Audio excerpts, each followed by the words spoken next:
they going to do?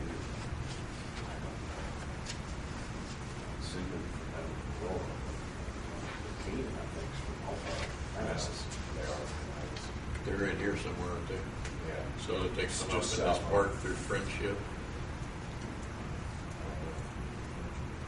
We need to see what information we can get from those people too, so we can understand what kinds of water and how much, what size systems are coming into our district. I'm thinking both of them are underground water. Do they get their water from Patriot? That could be the Randers. There's a well down. Canaan gets theirs from Madison. It's Does it?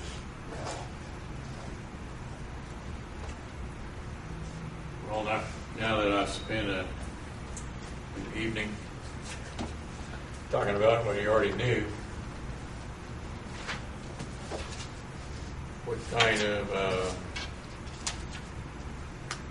what direction should we be going in trying to formulate both a plan, a district plan for the fall, and for some focused information to take to Jim McGough and IFA folks and the budget committee folks, try to convince them to give us some of the $10 million before it all goes back to the general fund. When I talked to Lynn today and told her that it likely was all going to go back, she was real disappointed.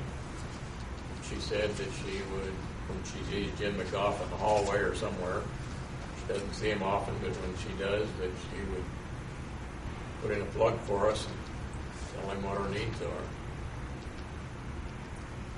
But we need to articulate what our needs are in some way. If we're going to meet the requirements that we have, and I just gave you a copy of from our recommendation C to IFA, we need some money for ourselves, $1 million or something. Do you think we could try to convince them to give us more than that, to act as a holding agency, to provide funding for evolving financial requirements? Are you referring to we get the money and then we help pay for the project for the hookups? And then we decide what gets hooked up first to what capacity? I think that would be great. You might have to go with that. I don't think so either. So we could offer to become a holding agency and give IFA final approval authority or something of that nature. That would be some brainstorm to think about. Like, not likely to be approved, like you say, but if you don't ask for something, you don't get anything. Generally. So what is it? Are we going to act as the people or the board to help control pricing of these emergency hookups? With other entities or water companies? That's what we were trying to somewhat accomplish at one time, talking about the capability to be kind of a pass-through for wholesale, so the incentive would be go to, James Water or somebody and say, we want to basically purchase, 1 million gallons, and then figure out how to distribute that to, Holden or Napoleon or whoever. And then by having that incentive of a larger amount of purchase, to get somewhat control the cost to the smaller communities. But that's To help prevent price gouging. another issue, obviously. Well, I don't think we're going to be able to circumvent the supplying utilities rate structure. I mean, I don't know what kind of bargaining leverage we would have with them to have them give us water at a discount. when they have their own customers, that they have to justify the rate to. Right. So whatever their rates are, that's the rates that we would have, potentially. But what we could do is get them to pass a wholesale rate that would be general to their system, and make sure that at least they have a wholesale rate in their rates. But yeah, potentially, you know, if for instance, say Batesville put water into Napoleon in order to supplant Osgood, we could bill Napoleon for the water Napoleon takes from us, and Napoleon could bill Osgood for the water Osgood takes from Napoleon. You wouldn't need a central agency to oversee all that. We would be more of an administrative type of a district in that scenario, where we would, if there was any kind of issues, we would be the one to figure out where the water's got to go or where the money's got to go. And the other thing is the overall scenario of we would be the ones pulling all the engineering together for interconnects, what size mains need to go down certain roads. And for instance, if Jennings wanted to be part of our program, we tell them you need to be putting 8-inch pipes down a certain road, because eventually that road's going to get tied into this other system over here. So we become more of an administrative type of agency rather than an actual water company. I think we would have a little bit of leverage if everybody's connected.